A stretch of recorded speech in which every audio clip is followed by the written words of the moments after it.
Hey guys, it's Jake Mace with jakemace.com and from learnfromjake.com, here teaching a Wednesday night Kung Fu and Chinese martial art class at Mountain View Karate. I want to thank them for hosting my class every Wednesday night. Go to their website down below to find out more about them if you're in the Scottsdale area. This video, I want to talk about things we were training today during my class. I'm still really sweaty. We've been training hard, putting our all into every technique. As long as we're here in the Kwun, or we're here in the dojo, whatever you call it, whether you call it a Japanese term or a Chinese term, I want you guys to leave all your energy on the mat, on the floor. Do not hold anything back. When you guys walk out of the school, you should be famished and destroyed physically, because that's when you will rebuild and become better for the next class, okay? Training breaks you down, but the recovery builds you up. So make sure when you're done training, refuel with nutrient-dense food, plenty of sleep and meditation, and maybe some Qigong or Tai Chi practice. Speaking of Tai Chi, I am sick and tired of the internet saying Tai Chi is not good for fighting. I'm sick and tired of this. Tai Chi is one of the most ancient forms of human fighting that's in existence. And it's full of hundreds, maybe even thousands of techniques that can be applied toward many different fighting situations. So when you guys are training your Tai Chi, ask yourselves, are you training Tai Chi for meditation and health? As many of the videos here on my YouTube channel show, we have a few videos that have millions and millions and millions and millions of views that are just routines for balance, relaxation, stress relief, longevity, and health.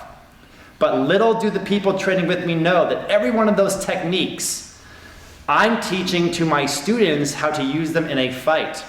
And today we are talking about fake Tai Chi masters look different than real Tai Chi masters. Okay, a fake Tai Chi master will look very skinny or very chubby, and they'll have a disproportionate body style. The upper body will be bigger than the lower body, or they're just too skinny to hold themselves up. A scary, traditional, real Tai Chi master has a soft upper body, still can have muscle, but soft and relaxed, and the lower body has a big ass and big strong legs.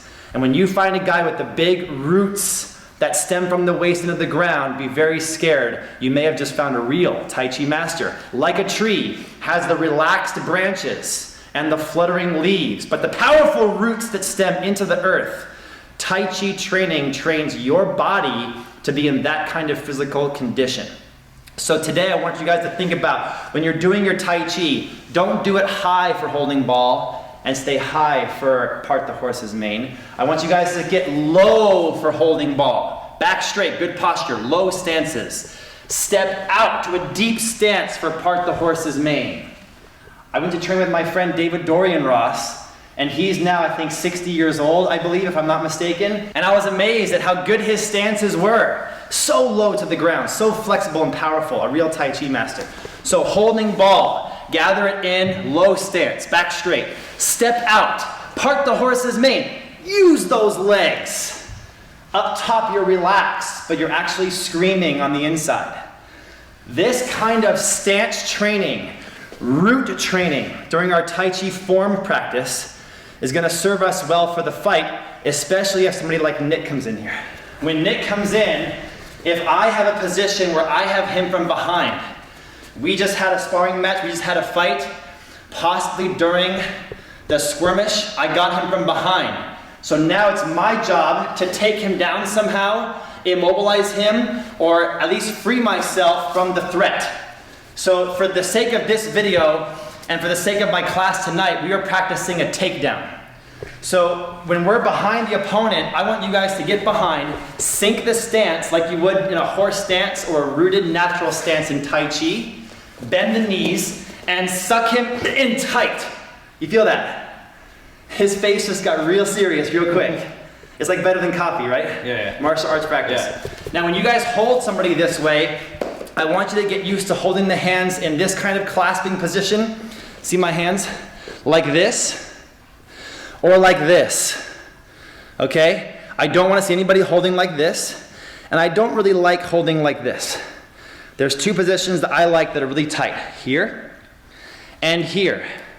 And I sometimes will say that even a pressing move, like we have ward off, we have roll back, we have press, and we have push.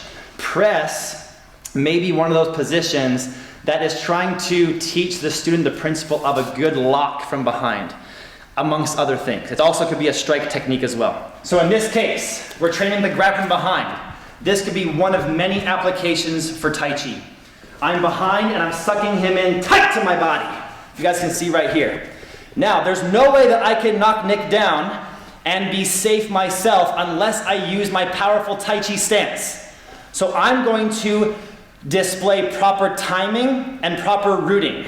I'm going to sink down low and root down using my legs to powerfully lift Nick up, and while his body is ascending up toward the sky, I'm going to kick his legs out from underneath him and drop him down to the ground while I stay in horse stance. Don't move, stay right there. When I sweep him off the ground, I want you guys to think about all the steps there are in Tai Chi. Every time that we bring a foot in and lift and step, maybe we're lifting for a golden rooster. Maybe we're lifting for a transition to grasp the sparrow's tail. All of these steps are not to be overlooked. These can be hooks, they can be sweeps, they can be takedowns, they can be different techniques that are always applied to the fight. So again, I've got Nick sucked in with my chisa. I've got my stance down with a really powerful root. Now I'm going to lift Nick up, and then as he gets lifted off the ground, I'm going to use this foot and sweep his feet out from underneath him. So I lift up and sweep the feet out, bring him down low. And I want to follow him down in a rooted position. I don't want to be falling on him in a sloppy position. So come on up again. Pretty much there are two stances I follow Nick down to the ground in. One could be just a simple horse stance. Two could be the 4 closed, 6 sealed stance we do in Chen style Tai Chi, where we come down this way. Almost like jade ring stance that we do in mantis training, almost like monkey stance we do in the Kung Fu side of things. So again, I bring Nick in, suck him in, get my powerful stance, lifting with my powerful root. I have sight on his legs, proper timing is key. As he's coming up, I kick the legs out, follow him down to horse, or to that 4 closed 6 sealed position. Don't try to come back up there, stay down there.